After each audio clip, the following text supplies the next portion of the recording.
Alright, what up guys? Your boy Neil again. Welcome to the part 3, so far, ito na nagawa natin. Let's run it.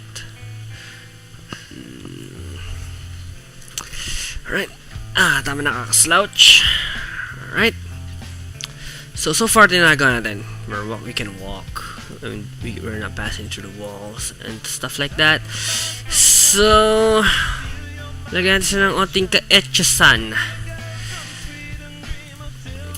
Close na natin to. Siguro naman alam nyo na ako ang ginagawa niyan. But since umabot na kayo this far into the tutorial, so this one will be HUD. Okay. HUD, Human User Display. Bakit may error? Yun. Hintay ko mawala yung error. Ang tagal ah. Okay, so bale, ang gusto kong mangyari ay magkakaroon tayo ng parang name dito and some console here down below. So, axis move. Oops, tama, axis move. Punta tayo sa ating, so mga 2, no? Mga 2.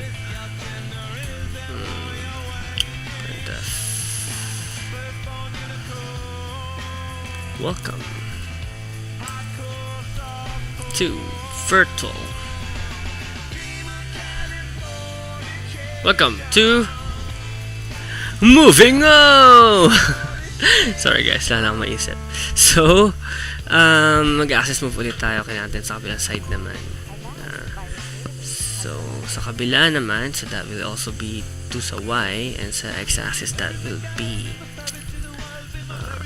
hindi, wag na okay niyan. So, bali, ang kailangan na lang natin gawin is sa baba. Wait, let me just comment this out. Alright, so and boom, welcome to Moving On. Asa na? Boom, welcome to Moving On. Wala. Bakit wala ang welcome to Moving On? Kasi hindi ko siya tinawag sa main. Komedyanteng malapit. HUD. Oops.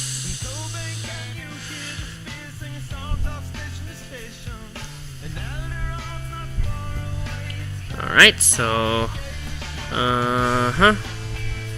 ganito na ang kanya itsura. Welcome to Moving On. Yay! Moving On. Alright, so move natin siya ng onti sa x-axis. So I think 4 or 3 will be enough. Alright, so natin yung console ngayon sa baba. So, sa y-axis, that will be, ano yung ating lower bound? Lower bound natin is 74. Ay, mali. Ang lower bound natin ay 25. So, kung 25 yung lower bound natin, 25, 26, 27. Well, 27 siguro okay na. Tapos, dito medyo 5, 6, 7 nandun naman, diba? Tapos, printf tayo ng console. Medyo programmers tayo, tamad tayo. So, copy-paste. Console. Okay?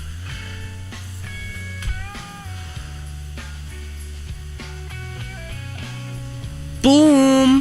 Alright. So, kaya natin makuha yung position ng ating item. Diba? Since ang goal natin is kapag tumama siya dun sa item na yun, mapiprint F siya sa console. So, ito ang position ng ating item.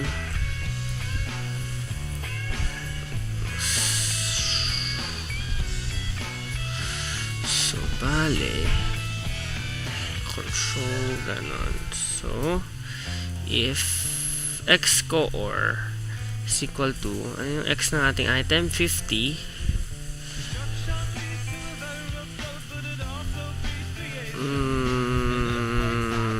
Mag-isip ako na paano siya mas mapapaikli pa. Well, kung makahanap na ng way, I'll just share it with you guys. Nakisip pa kasi na ipapang way parang paikli siya. I just can't yet figure it out. But I will. Come on. Come on, brah. Come on, son. And so, if ganito, sa bracket kasi medyo hindi ako confident sa one-liners. Oops.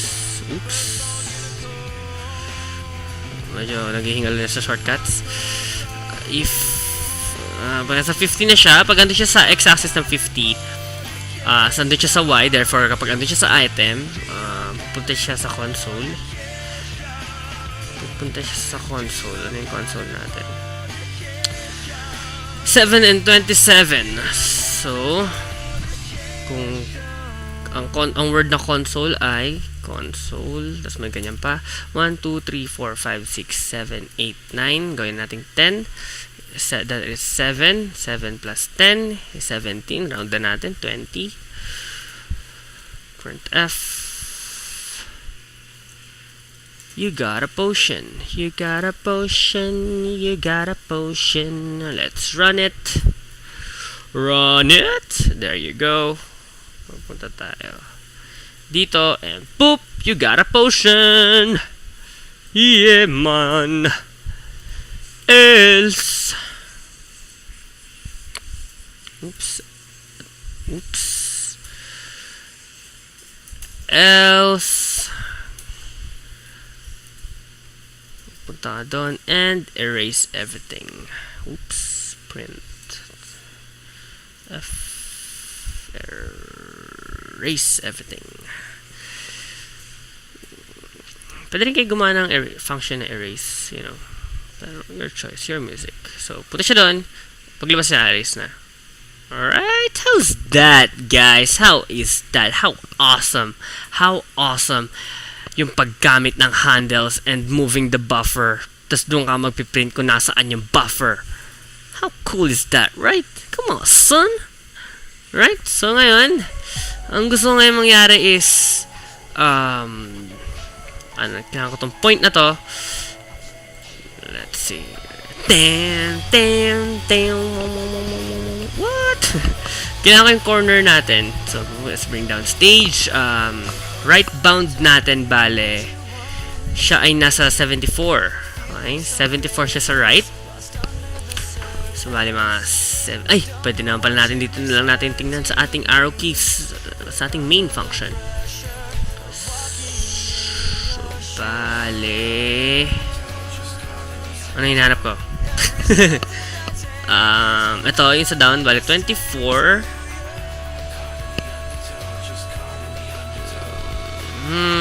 Bale 23 yun. 23 saka sa X natin, 23 sa 72. 23, 72. 23, 72. 23, 72. As if, oops. X score is 72. Oops. What? Ano nangyari? 72. Else if 72. If y ko or is equal to, ay, nakalimutan ko na. 23. 23. Break. Gusto ko na lumabas siya sa loop kasi magko-close na tayo.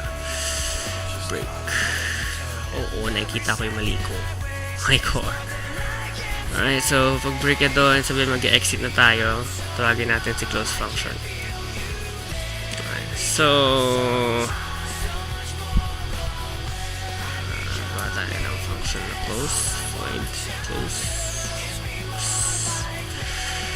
Alright, so for loop natin, animation natin, dito na siya mapasok.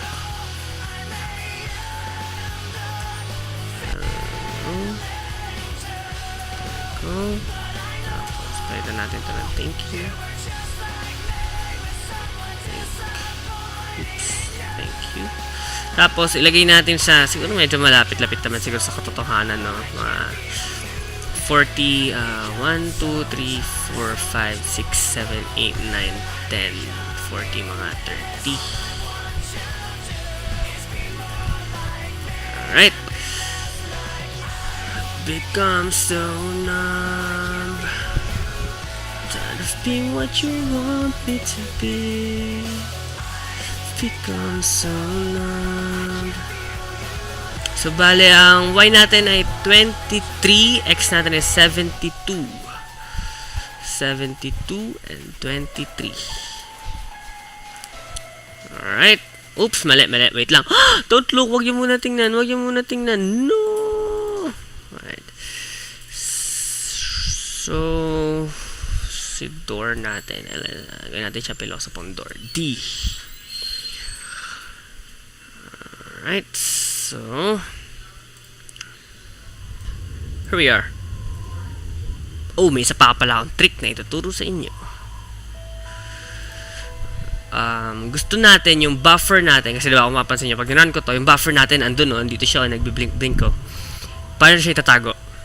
Actually, hindi pa ako nakahanap ng way para itago siya, pero sure ako meron yun, hindi ko pa siya nahahanap, hindi ko pa siya nahalukay. Pero so far, ang ginagawa ko, dito ko siya nilalagay sa pinakadulo. So since tayo ay nasa 80-30, pwede natin siya ilagay sa 29-70. 9. Pinakadulo ng ating while. Axis move. X-axis, ano ulit yan sinabi ko? Ano sinabi ko? Since 80 yun, 79. Since 30 yun, 29. Kung mapansin nyo, doon na siya pupunta lagi. Alright, so ano pa yung nakita ko mali? May nakita pa ako mali, 24 dapat to. Sa y-axis. So 24 dapat to. Okay.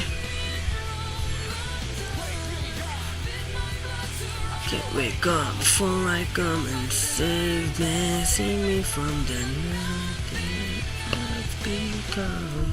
So, copy pa natin to. I think dapat sa start na lang ng ating program since naka-do while tayo. Alright. Let's delete this. Okay. Ngayon, ang gusto natin, dun sa door, mag-ano lang siya.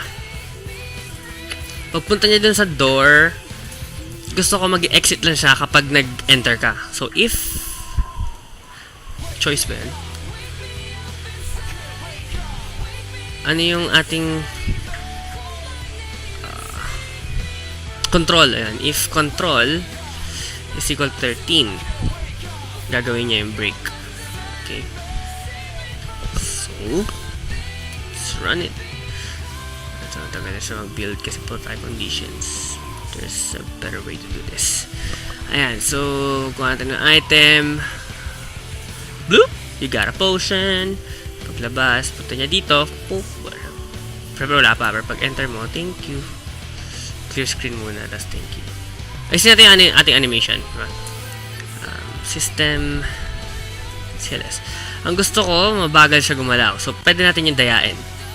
Pwede natin itong gawing int counter is equal to 0. Siya pa. Int count is equal to 0. Count. So, if count plus plus is equal to count pag divisible siya by 5, count plus plus divided by 5 modulo 5, pag divisible siya by 5 modulo 5 is equal to 0. Kulang ang parenthesis. Ayan. So, kapag divisible siya ng 5, doon yan ang gagawin itong lahat. So, dapat babagal na siya. Alright. So, medyo may mali ako. Yung aking X is 72, diba? 72, pero ang nandito ko, 72, tama naman. Yung siya 73, kasi wala siya sa gitna. 73. Tapos kung papansin nyo pa, yung door binubura niya. Eh, ang gusto natin, kapag dumaan siya kay door, hindi niya buburahin si door, syempre. Hindi ka naman, porket dumaan sa door, bawasakin mo yung door, diba? So, bali, kailangan, ipiprint natin doon, diba? So, kapag lumagpas siya doon, ipiprint natin. Ulit, si D, diba? Kailangan, kapag tinapakan niya si D, tapos umalis siya, kailangan, bumalik siya. Okay? So, medyo mapapahaba ang ating program, pero it will be worth it. Alright, so let's do it.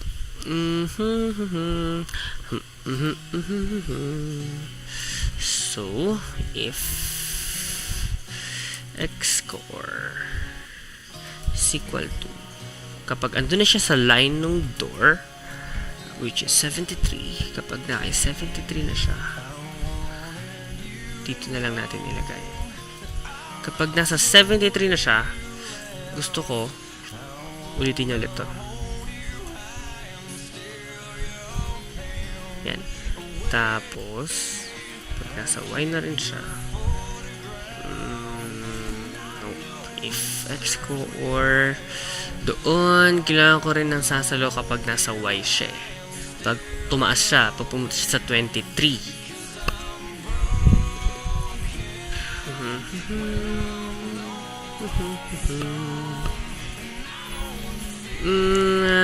Paano sasalo yun? Saan ko lalagay? Para maging malinis yung program. Ito na lang din sa may potion. Oops. So, bali, if y ko or is equal to 23, no? 23, kapag tumaas siya, ganyan to.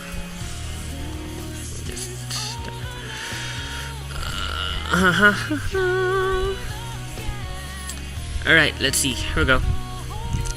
So, andun yung ating potion. Kakuha, duling. Ayan, so, pagpunta niya dito, nabura. Mali. Hindi siya 73. 74. 72. So, 73 to. Mali ako. No, hindi siya dapat dyan. Or, lagyan natin dito ng or. Or, x ko or is equal to, kung 73 yun, x dapat 72. Pagpunta niya sa 72, saka sa 23, ipiprint niya yan. Kasi, ayaw natin siya mabura, diba? So, kung ito yung portion natin dito, boom, maging O, D, O. Yun, no? Okay na, hindi siya nabubura. Okay, so pag enter niya, boom, thank you. Bakit? Naging ganyan ang ating thank you.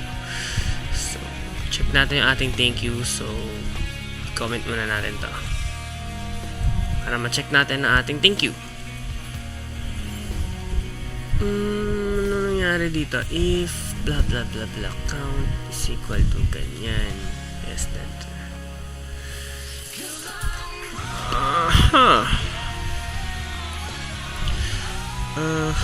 In count 5 kapag divisible siya by 5,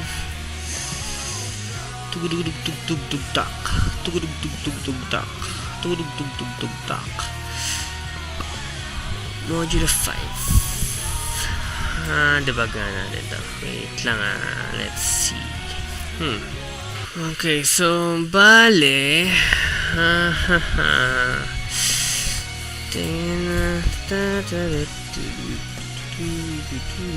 maging ganito siya kasi nag-i-skip siya ng 5, kaya ganun.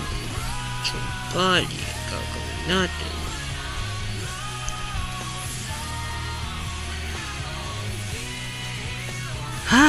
gawin na lang natin nag-up down yung printf na yan. So bale, do while, the magic of do while true, kasi gusto ko sumabog siya. Wee! So, gusto nating bumaba siya.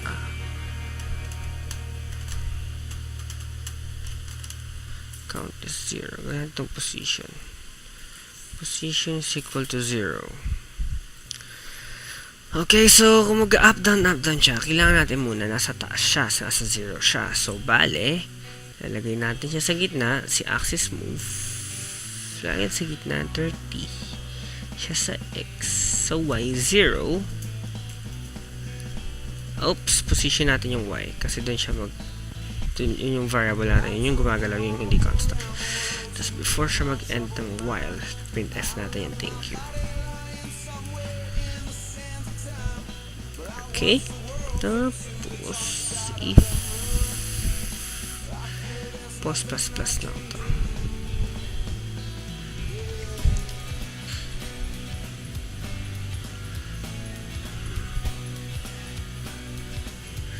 Go to axis. If pos is less than yung pinaka-max natin, which is 29. 30. If less than 30 siya, pause plus plus. Okay? If less than 30, pause plus plus.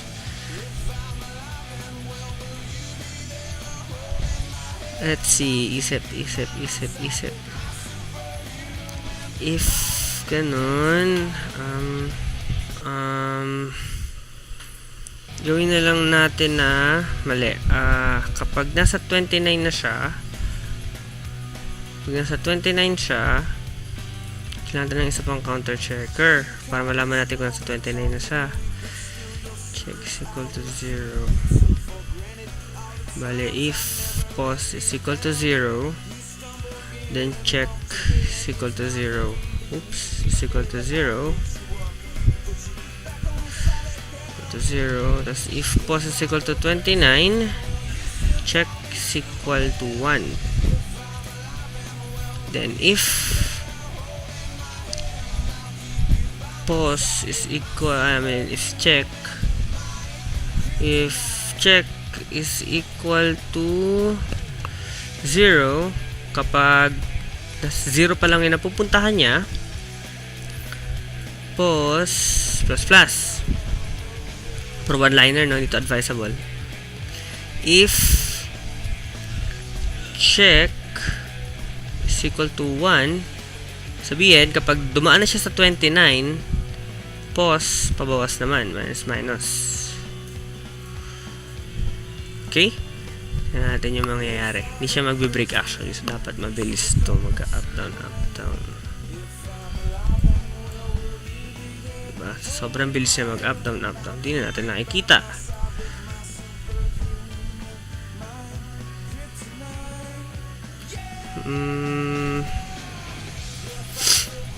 You know what? I'm just gonna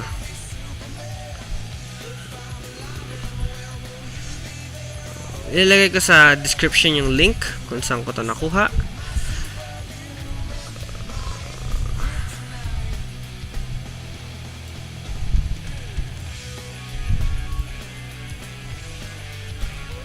But it's very useful na marunong tayo mag-design gamit ang ASCII. Okay. Let's run this. Dapat lalabasan niya is sabog. Drop the bass. May gagawin lang ako. Tingin ko kaya siya hindi gumagana kasi hindi natin kini-clear yung screen. Pero kahit i-clear natin siya, sobrang bilis naman ng mga pangyayari. Ang itsura niya is ganyan. Yay! Nagawa natin siya. Yay! Palakpakan. Thank you. And goes up. So, bale, i-uncomment na natin tong mga to. Tagalan tayo dun ah. And, ito yung last video actually. Na-cover up ko na naman yung mga kailangan. So, ayan. So, na-cover natin ang ating axis move. Yung handles, kung paano gamit ng handles, yung yung ating coordinates, kung paano siya gamitin. And siguro sana na-review din kayo about sa pag-pass ng value sa isang function papunta sa isa pang function. And yun, axis move. And yung pagsalo ng arrow keys, kasi diba nagre-return siya ng 0 EX00 XE0 Oh, come on. 0XE0. Okay? So, kailangan mo muna saluhin yun. Then, kailangan mo muna saluhin yun, yung 0XE0 na yun, gamit yung getch para makuha niya yung next na laman. Kasi, tulad nito, yung down natin, ang itsura talaga niyan, ang sinasalo ng C natin ay ganito. Okay, so kailangan mo muna saluhin to para makuha mo tong 80. Okay? Kaya tayo nag-control equal to 80 dyan. Para makuha natin yung arrow keys. Ganon din ata sa escape, delete, insert, and print screen, page down, page up. May mga di pa sabi. And yung top buttons natin, yung ating function keys, yung F1 to 12. Ganun din ata sila. Okay? So, na-try na rin na gawa na rin natin yung kapag naging equal ka sa position ng isang bagay, magre-react, and napag-aralan natin is paano mag-animate gamit ang ating axis move function. Okay? Ngayon, yung frame rate nito, in which kung gaano kabilis yung ating animation, depende siya sa PC. Okay? Kung gusto mo siyang kontrolin ng constant yung time all throughout sa kahit anong platform, sa kahit anong say platform, say PC, kailangan mo ma-access yung time ng PC mismo. Okay? We will tackle that sa next videos. Okay? So, thank you guys for watching, and sana nagustuhan nyo si Moving O! And see you guys in following videos in the future. And keep programming, guys. It's fun. Learn how to code. Bye-bye.